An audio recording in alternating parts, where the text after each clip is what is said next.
Welcome to the Newark Regional Business Partnerships Engage and Exchange podcast. Join us for business insights and meaningful conversations with NRBP's member organizations. Thank you to our podcast host sponsor, the Martin Tuchman School of Management at NJIT. Additional support for NRBP's Engage and Exchange podcast is provided by PSEG, New Jersey Urban News, Main Street Advisory, LLC. Today's guest is Austin King. He is with the Brantley Brothers Moving and Storage Company, and he is here to talk about the great things the business is doing here in Newark and its growth. So we welcome him today. Thank you, Austin. Thanks for having me. I really appreciate it. Thank you for being here. So first thing everyone wants to know, who is Austin King? I'm the third generation vice president of Brantley Brothers Moving and Storage. I'm a graduate of Morehouse College. I'm originally from Montclair, New Jersey. That's a little bit about me. Very good. How long have you been working in the business? The last 12 years. So since I've graduated, I've been working in a sales capacity, business development, operations a little bit. What's it like growing up in a family business? It's pretty interesting. You get involved and acclimated in it a little early. I remember it was like my first summer job in high school, so that was pretty interesting. And just having uncles, families, cousins, and relatives all throughout it, so you get a little bit, you get exposed to the industry and you get exposed to just business and working with your relatives really early on. Very nice. So let's talk about the business. What is the business? Brantley Brothers Moving and Storage is a moving and storage company. We specialize in commercial and residential relocations, as well as modular furniture installation. We do hospital moves, laboratory moves, facility moves. So that's just a little bit about us, as well as port shipping, port access, and those are some of our services. So did you start off with one truck? And if so, how have you grown? Well, my grandfather, he had a truck originally. Him and his brother Sidney started the company. I want to think it's 1969. They started the company, and they had one truck. And then ultimately, they scaled their way up. About 7 to 8 years later, they bought the Sears building, which we currently operate out of Elizabeth Avenue. And over the past 40 years, we've been expanding our fleet and our bandwidth, and we've been doing office moves, residential moves, commercial moves, you name it. Could you talk to us about the territory? So how far is your reach? Typically, we go as far west as Colorado, but we do oftentimes service California. We do a number of moves in Washington State. We do a lot of military moves for sort of deployments with military members. So I would say conventionally, we would say as far west as Colorado, typically conventionally, unless the return is there. We primarily stay on the Eastern Shoreboard, so that's typically our service area. So do you have other sites throughout the country? We have another location in Newark, but we don't have it any other ones nationally. So is it necessary? I think it potentially could be for expanding wise. It makes sense to just have an auxiliary location. I try to tell people 1/3 of the nation's population lives between New York and DC. So just if you could service Philadelphia or those greater parts of the Mid-Atlantic, I think it would benefit us, but it just depends. Operationally, if you scale, it becomes a lot of challenges. Okay. Talk about your staff. How large is your staff? We have 40 full-time employees. We have 10 drivers, and then we have, I wouldn't say a mix, about 20 movers. We have an office staff, about 7 members on our office staff. So, yeah. Is your company one of those companies that is welcoming to returning citizens? Previously incarcerated? Yes, we deal with a lot of recidivism, and we understand the neighborhood challenges, so we do employ all types of people. We help with their development and just try to help rehabilitate them. We've worked with a number of organizations, and we understand, especially being in the labor field.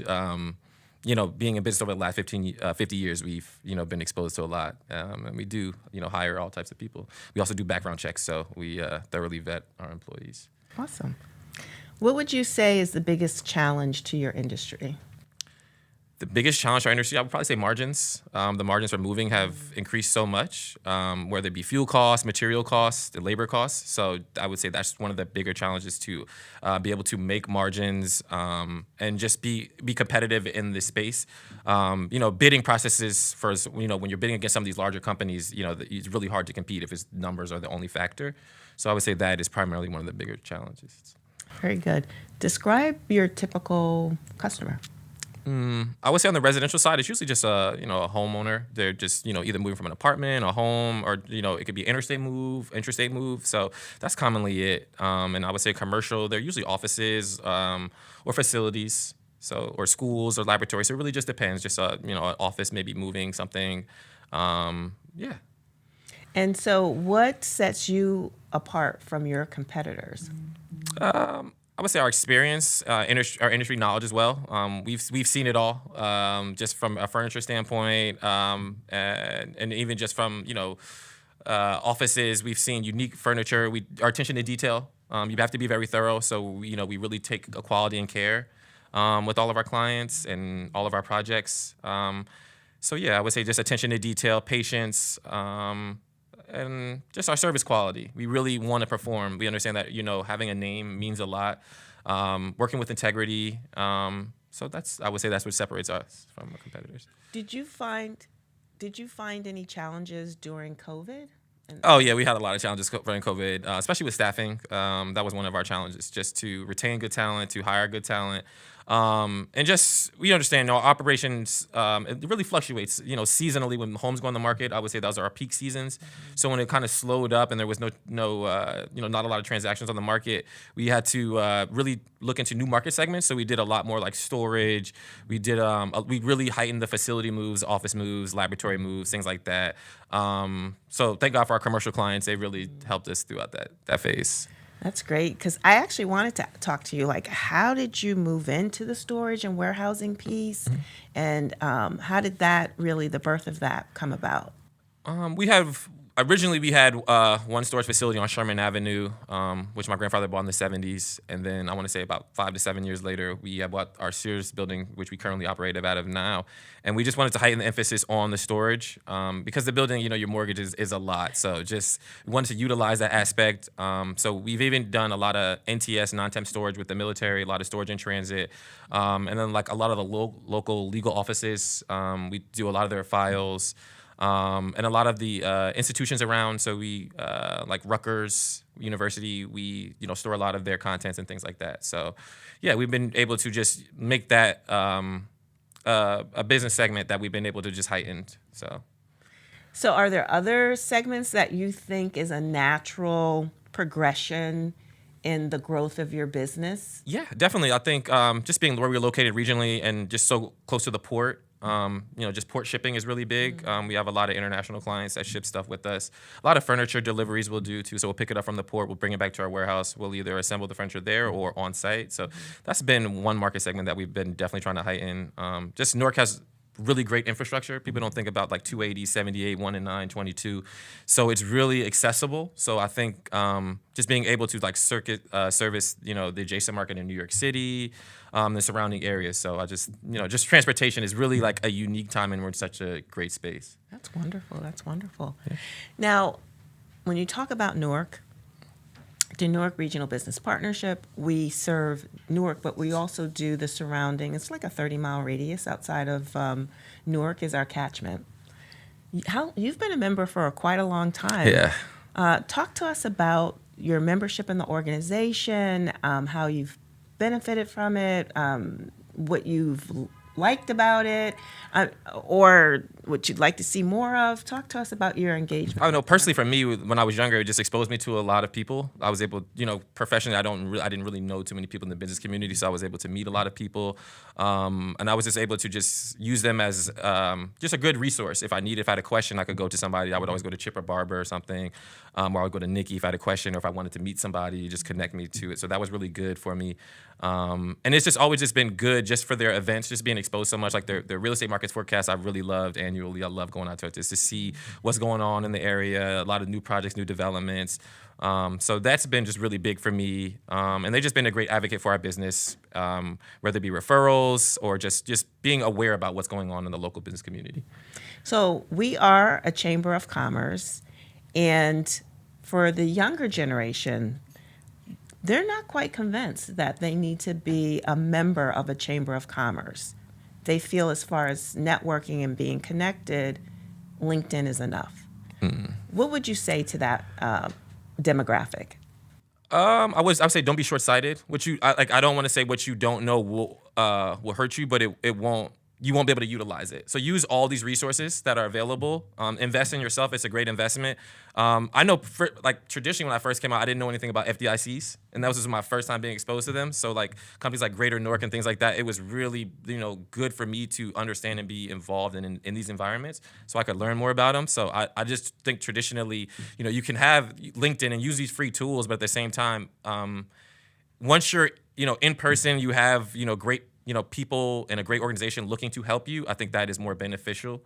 I'm always one of the people I like working in team environments, because you only know what you don't know, or what you do know. So it's just one of those things. If you don't know, then you can't help yourself. So work with other people. Exactly. And also networking across. So oftentimes you're looking for these big institutions or these big companies to work with, and it's just you're not looking at people who are on a scale who can legitimately help you with these projects and are in demand. So that's what I would recommend they do. Well, as we get close to winding down, is there anything else that you would like to talk about, to share about your business that we haven't yet touched upon?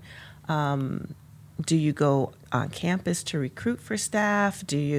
What skill set are you looking for in your staff? Do you work with high school students? We traditionally look at 18 and up, so you have your driver's license. Anybody who's malleable, just wanted to learn some skills. We do a lot of skill training and development, so that's really pivotal in what we do.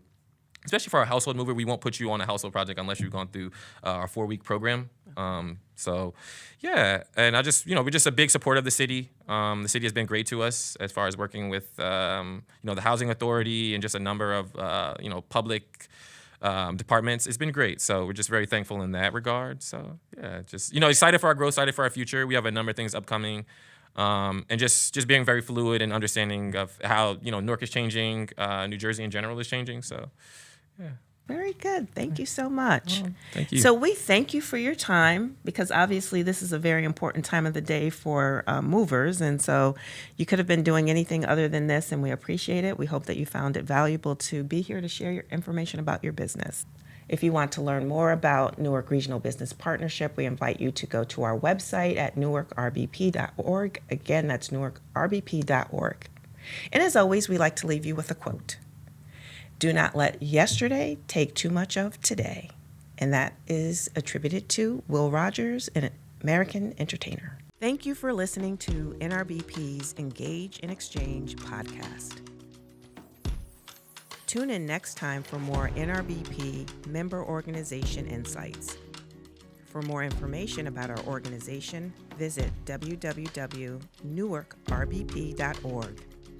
Thank you again to our podcast host sponsor, the Martin Tuchman School of Management at NJIT.